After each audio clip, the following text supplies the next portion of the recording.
Ever see those surgical videos online and wonder, well, how they handle this serious stuff responsibly? Right, like sharing knowledge, but also being careful. Exactly. So today, we're kind of cracking the code on surgical video disclaimers and also how you properly credit work you might use, especially on YouTube. We'll look at Creative Commons licenses too. Yeah, the goal is really just to make this clear, especially if you're maybe new to seeing or even creating this kind of content. Simple and straightforward. Okay, let's dive in. Disclaimers first. You see them at the start of these videos. Why are they so, crucial? Well, they're fundamental. Right at the beginning, you need that clarity. So what absolutely has to be in a good disclaimer? What are the key bits? Okay, first up, is it real surgery or is it like a simulation? And state clearly this is just for education. Makes sense. What else? A heads up for viewers. You know that the content might be graphic or intense, a sort of content warning. Got it. Like a viewer discretion advised kind of thing. Precisely. Yeah. And really importantly, it has to say this is not a substitute for actual medical advice. Don't use this video to diagnose yourself or decide on treatment. Right. It's not your doctor online. Definitely not. Also, it should confirm that patient privacy was respected, ethical guidelines were followed if it's a real case presentation. Good point. So ethical handling of info is key. Anything else? Yeah, a couple more things.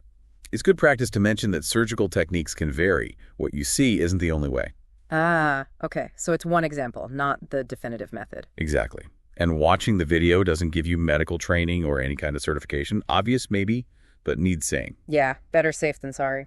And finally, a disclaimer of liability. Basically saying the creators aren't responsible if someone misuses the info in a clinical setting. Okay, so that covers the disclaimers. It really sets clear boundaries for everyone involved. Now, what about using other people's content? That brings us to Creative Commons, right?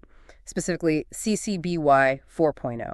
That's it. Creative Commons, it's basically a system for creators to allow others to use their work under certain conditions and make sharing easier. And CC BY 4.0 is one type of those conditions. Yes, and it's quite permissive, actually. It lets you use the material, even commercially, like in a monetized YouTube video. You can adapt it, remix it, add a voiceover, whatever. That sounds super helpful, especially for education where you might build on existing stuff, but there must be some rules, right? What's the catch? The main obligation, the BY part, stands for attribution.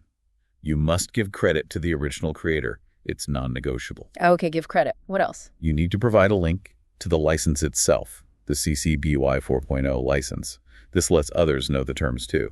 And importantly, you have to indicate if you made any changes to the original work. Right, so be clear about who made the original, link the rules, and say if you tweaked it. Could you give us like a concrete example of what good attribution looks like? Sure. The guidelines give a great template. Something like, this video includes modified content from a CC BY 4.0 licensed work by Thalia Estefania Sanchez Correa et al. 2019. Original.link to original license.https://creativecommons.org licenses by 4.0. Ah, I see. It names the authors, the year, clearly states the license with the link, and mentions it's modified. That seems pretty straightforward. It is. Once you know the components, you just pop that into your video description or maybe even on screen briefly. It's about respect and transparency. So bringing it all together for someone maybe just starting to explore this, understanding these disclaimers helps you know what you're watching, and understanding attribution helps you share or use content responsibly. Exactly. The disclaimers protect everyone by managing expectations. And proper attribution, well, it respects creators and fuels that open sharing of knowledge that's so valuable online. So key takeaways then.